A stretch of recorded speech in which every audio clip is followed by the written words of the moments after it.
Hey guys, shot this episode a couple days ago, but I want to change out the intro. Just a few things coming up. Want to let you guys know I've got the Jason Rain Stop Cupping the Mic Dumbass shirts in stock, and I've also got the very first SMG hoodie in stock as well. Also, with the amazing Jason Rain Stop Cupping the Mic Dumbass artwork. These are really badass. They're only $35 and include a unique sticker pack, and the only way you can get that is with the hoodies, so check those out at spectremedia.ca/shop. Also got a lot of requests for the one-on-one consultation, so I'm going to be starting those up next week, and those will be available in the shop as well. So if you want to get one of those, move quickly because they go real fast. Anyway, just a couple other things I want to bring up. We're going to move to a slightly more regulated schedule. We're going to do gear reviews and unboxings and that kind of stuff on Mondays probably. Wednesdays are going to be SMG viewers' comments because I want to make this into a weekly show instead of every week, week and a half, 2 weeks like I've been doing lately. And then Fridays, I want to do more of the fun stuff, hopefully, like the stupid texts and how to not completely suck and, just basically how not to suck at being a musician. I also want to get back into doing the giveaway shows because those are a lot of fun. Those will probably be on Saturdays or Sundays. And then if I've got extra stuff, that'll be on Tuesdays and Thursdays.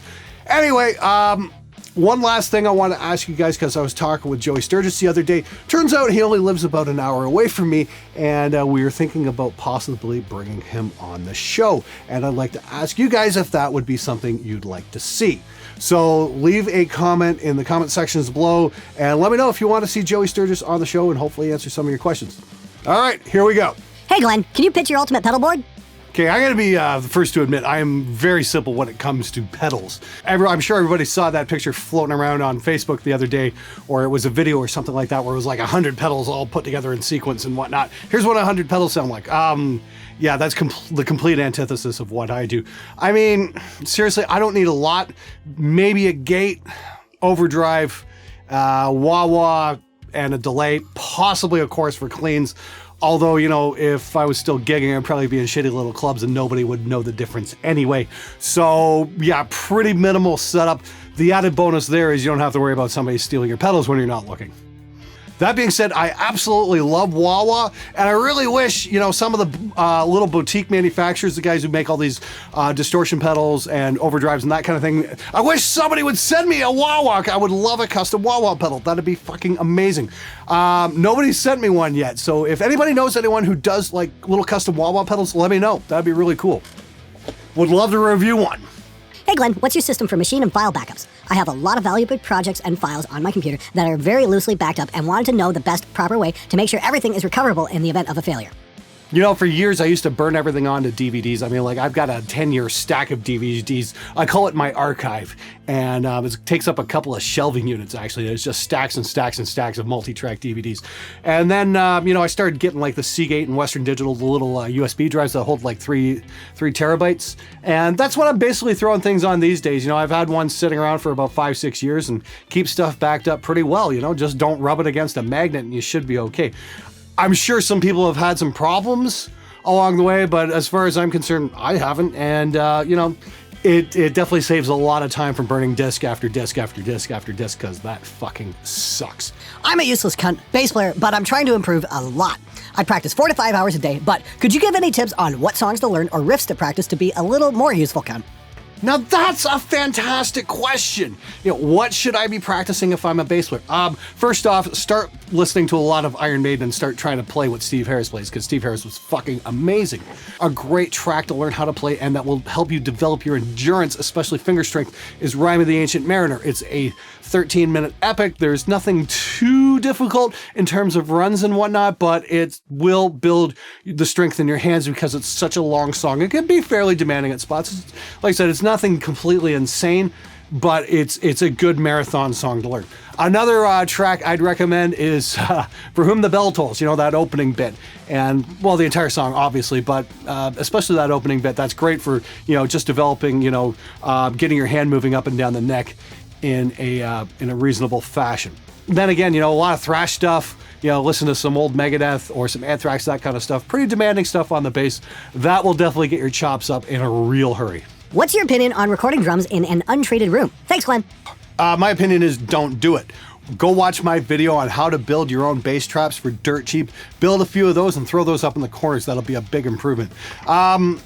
You know, I'm not saying you have to have a dead room. I sure don't. A wood floor will help. And then last thing you want to do is record drums where there's carpet over concrete, because that's just going to sound like garbage. You might actually want to throw down a couple of 4x8 sheets of plywood and put the drums on that to brighten them up a little bit.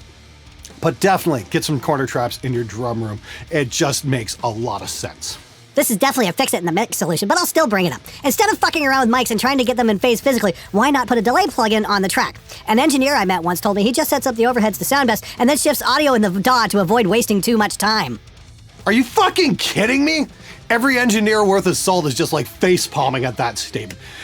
There is no fix it in the mix. There's you know, do a bad job and try and hide it the best you can.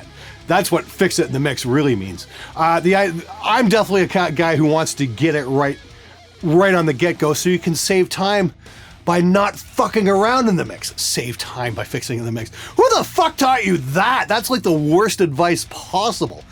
The great thing about the Wilkinson mic clips is because they're measured out and thought out properly, this really saves the setup time. So you can do RTF really fast. So you can do a Fredman setup very fast as well. It's really cool, saves a lot of the dicking around, and I highly, highly recommend them. They sure work for me. Whoa. I agree you shouldn't get drunk before a gig, but does getting baked really do much harm? Not for me anyway. Man, now that is the classic line of every chronic substance abuser throughout history. Oh, well, you know, that might fuck things up, but when I do it, it's fine. You know, I just don't get that. If you got people paying money to come see you play, don't you want to give them the best show possible? You know, cannabis isn't exactly a performance-enhancing drug the last time I checked. And don't take my word for it. I'm sure there's reams and reams and reams of scientific data and published papers that will back me up on that. But that's okay. You obviously know better. I mean, like, what, scientists know more?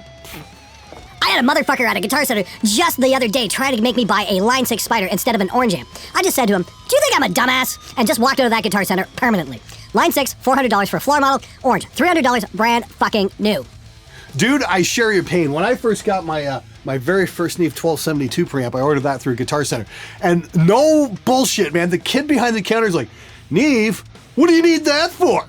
It's like, hold on a second here. I have to explain myself to you? The fuck, man? You know, I'm dropping thousands of dollars on a piece of gear and you're giving me a hard time because I want to do that? Like, seriously, fuck you, buddy. Where the fuck do you get off questioning my fucking purchase? You know, it's I'm not saying everybody at Guitar Center is like this. I've met some really cool people at Guitar Center, and that's fine. But those snot-nosed little fucking punks who get their noses out of joint because you order something cool, they are a perfect example of why I love shopping on Amazon. Because I don't have to put up with their fucking bullshit!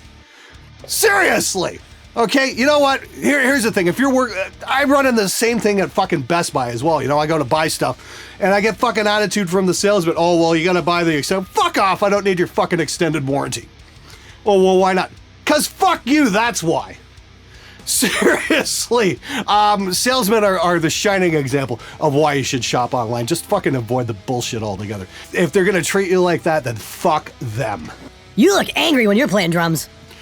Yes, about that. I had actually had Jimmy McKinnon scheduled to come in and give me a hand, play the drums on that, but he got called into work, so I was actually running back and forth between the drum room and the control room, getting the mic set up, getting the levels set, all that shit, and running the camera at the same time. So it wasn't that I was angry, it's just I was seriously trying to catch up with my workload and try and get a video done.